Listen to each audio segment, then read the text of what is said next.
Before we get started, let's check out the links in my description. We all want nice things. We want the car, we want a house, we want a high limit credit card.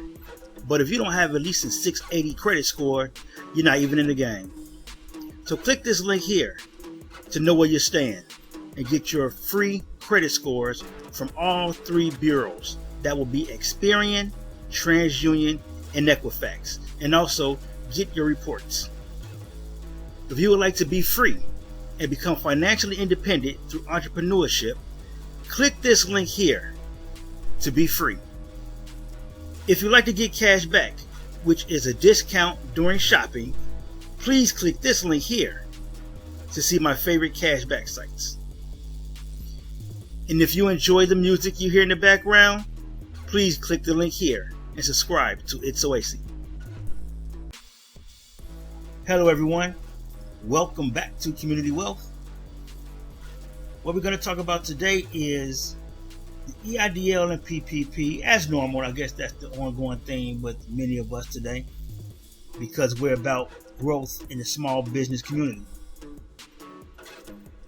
So what's going on is what Isabel Guzman was talking about yesterday, and she was basically saying that she was addressing some concerns and issues with the SBA, and what seems to be going on is we're trying to figure out what's going to happen with the PPP and the EIDL Targeted Advance Grant, and of course the loans. So I was looking at some information and I found a few articles, and I'm going to go into one now that may interest you guys. And also there's another one I'm going to get into that didn't go deep into the PPP, but it did give me optimism that something may change really soon. So let's get into the first article.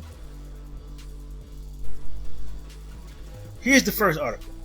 The first article is SBA got $25 billion for its EIDL advanced grant programs. It has awarded just a tiny fraction. It said the Small Business Administration has approved $733 million for small businesses through its targeted economic injury disaster loan advanced cash grant program. Just a tiny fraction of the $25 billion in total Congress approved for the agency. The SBA approved 89,755 advances for a total of $733,159,000 through April 29th, according to data released by the agency. Of course, this was almost a month ago, because right now it's May 27th.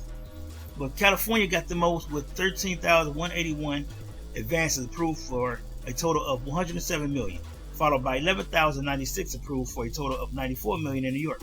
Places such as Wyoming, North Dakota, Puerto Rico, and Guam each got fewer than 100 cash grants to small businesses. The small amount of money comes months after the agency began sending the first checks under the revamped program in early February. At a hearing in late March, the agency said it had invited 3.2 million businesses to apply and had received about 456,000 applicants for grants. Now, I'm going to go into another article I came across. Now, it doesn't get in here deep, and everywhere I go, it sends you back to this website. This website is horrible, but this is the only place it seems like it has this information, where it says SBA to open up $25 billion EIDL advanced cash grant program to more small businesses. Okay, this is the Biz Journal. Now, only thing about going to the bizjournal.com is the fact that, let me go below, it gives you this little bit of tiny information, and then it says you have to subscribe for $25 a month. Ain't no way I'm going to subscribe for $25 a month to get information that I can probably find a few days later. But since this is hot information, pretty much off the presses from yesterday's press conference, I'm going to go into this. So again, SBA to open up $25 billion EIDL advanced cash grant program to more small businesses. Very short paragraph. SBA Administrator Isabel Guzman said the agency was working to improve outreach for the program, and one result will be a large increase in the number of eligible businesses. Here's who will benefit, and then you gotta subscribe to some garbage. All right, listen.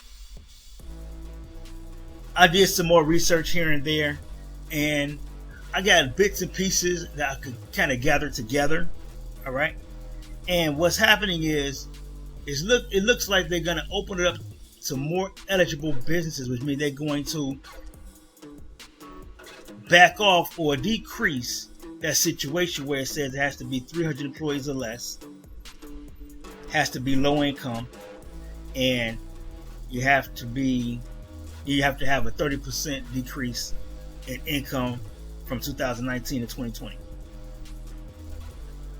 So I think it's going to back off of that a little bit. I don't know how much, because it said more businesses, not all small businesses. It says more businesses. So that's my assumption, that the advance is going to be open for more businesses, but it's just going to be maybe 100 employees or less, or maybe they just take off the low income, or they may add middle income, or they may cut back and say maybe 10% income loss. I don't know what they're going to say, but it specifies more businesses, not all businesses, or not just businesses. It just says small. It just says more small businesses. That's all it says. Okay, so I don't know what really is going to come of that, but that's from information I gathered looking from here and there, watching different videos, people who saw the video of the conference. I didn't see it, so I'm just going off of what I've heard. All right, information I gathered. And also another thing that I've gathered was they may possibly give a forgiveness program to the EIDL. I'm not sure, but if they do that, then maybe that will open up the door for a few more businesses to be eligible for the EIDL loan as well. I still haven't reapplied yet or did my reconsideration yet. I'm still debating if I want to do that or not. I don't know, because I don't like those really tight restrictions on the loan, to be honest with you. And I'm doing just fine with just the PPP. So, and I also got both grants, so I'm cool with that. All right. But I'm also going to go into this other article that I got from New York Times. Now, this article didn't really say much. It just did highlight a few things that I found interesting. I'm going to scroll down to that. But it said the Small Business Administration's gaps are now her job to fix, which is they're talking about Isabel Guzman. All right. So we're going to go down here. I'm not going to go into I'm just going to go into the part that I found interesting. Okay. And it's right up in here somewhere. Is it right here? Okay. Right here. It talks about the fraud. Of course, we all know about the fraud. People buying Lamborghinis, gambling sprees, luxury watches, and stuff like that. They said that was more than $440 million. Now, that's a lot of money, but for the billions they put up front, that's kind of small, okay? Somebody even mentioned it's like less than 1%. But $440 million is still a lot of money stolen, okay? Now, it says here that they're acknowledging that there were other problems. Female and minority business owners were disproportionately left out of the relief effort. A last-minute attempt by Mr. Biden to make the program more generous for solo business owners came too late to help many of them. This month, a new emergency popped up, and this is what we hit. We hit this wall right here. The program ran short of money and abruptly closed to most new applicants. Crazy, right? And here's where I wanted to point out, right here. There was no warning, Toby Scammell, the chief executive of Womply, a company that helps borrowers get loans, said of the latest debacle. His company alone has more than 1.6 million applicants caught in limbo. See that? This is about the PPP. Womply spoke out. I don't know if they were in the meeting, but apparently they spoke to someone. I'm assuming this was given directly to New York Times that they're saying that they have more than 1.6 million applicants caught in limbo. And I'm seeing a good number of that in my comment section. Some of you are just now getting funded. I have someone that is very active in my channels and in my videos. She comments regularly, and she let me know what's going on with her, with her loans and her grant applications. And she was just funded yesterday, and she's applied a couple of months ago. I believe she applied back in March, and she was just funded for her first draw yesterday after months of nonsense. And she's still waiting to get funded because she was approved for her EIDL, and she's still waiting to get funded for that. I'm not going to say her name, but if you look through the comments, you'll probably pick out who I'm talking about. And I got a special place for her because she's always in my comments, and she's always letting me know what's going on. Even though she had a lot of complaints, she was patient, and she was funded finally for her first draw. Now she's waiting for her second, and she's still waiting to be funded for her EIDL Targeted Advance Grant.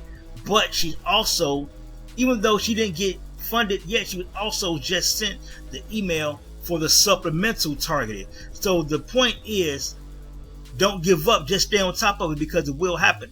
You got to be adamant. You got to be on top of them. Send emails, call them, let them know, hey, look, I'm still waiting. What's going on? And it will happen. All right. So that's that. Okay. Now, if you stand on, well, I'll do another video about that. I'm not going to go into that right now. I'll do another video about that. I'll be a separate video, because that could be a 10-minute video by itself. So I'm not going to get into that. But it's about if you wasn't funded for if you was approved and your funds got sent back or something like that. So we're going to get into that later. But just this alone. So with this being here, and we knowing that Womply and a few other networking companies, they are pretty much trying to get them to give us more funds, this gives me a little bit of optimism, because they're out here saying, hey, look, we had issues. We got millions of people, or hundreds of thousands of people that haven't been funded, or something is going on and they can't get funded, but they applied, and you're promising that they're supposed to get money, but all of a sudden you say you don't have any funds. We need more funds. Yes, we can stop the fraud. We can look more into the fraud. You can put more things in place to prevent fraud. But what about these hundreds of thousands of applicants we just have? Not to mention other lenders have. These are just the hundreds of thousands of applicants we have that can't get funded because of this program. Lost funds. So that's where we at. Now again, even with the advanced grants, it's kind of weird how they're going to open it up, and the people who are supposed to get the grants first haven't even been touched yet. Very small number, but they're going to open it up to more people. People who haven't even got their loans funded yet. And then they're adding more programs. That's the weird part. It's like you haven't got these things straightened out yet, and you're adding more programs. It's just weird. But anyway, comment below. Let me know where you're at in the loan process with the PPP, where you're at in the loan and the grant process with the EIDL. Let us know where you're at, all right?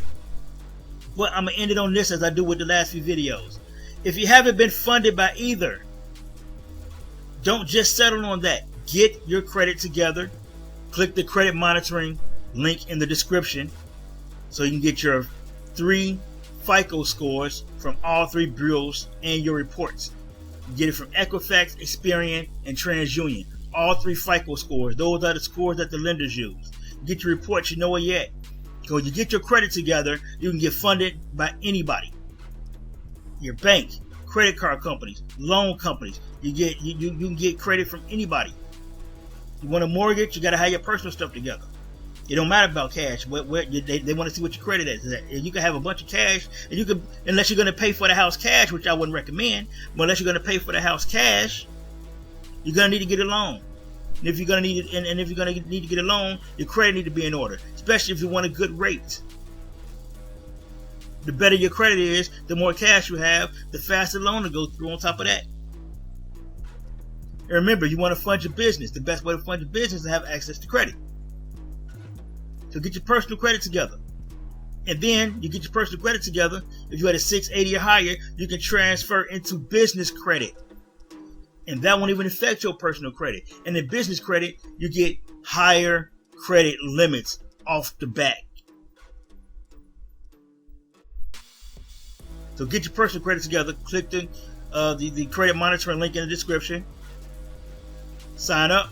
Get access to your 3 FICO scores from the 3 bureaus, Equifax, Experian, and TransUnion, and get your reports. Check out the Be Free link if you want to know how to get started in entrepreneurship and learn how I got 5 properties for $5,500. And if you want to know how I got $1,000 cash back, check out my favorite cash back sites by clicking the cash back link. And if you love the music, subscribe to It's Oasis. Okay? So subscribe to the channel, subscribe to It's Oasis, check out the links in the description, and until the next video, everyone, let's get this money.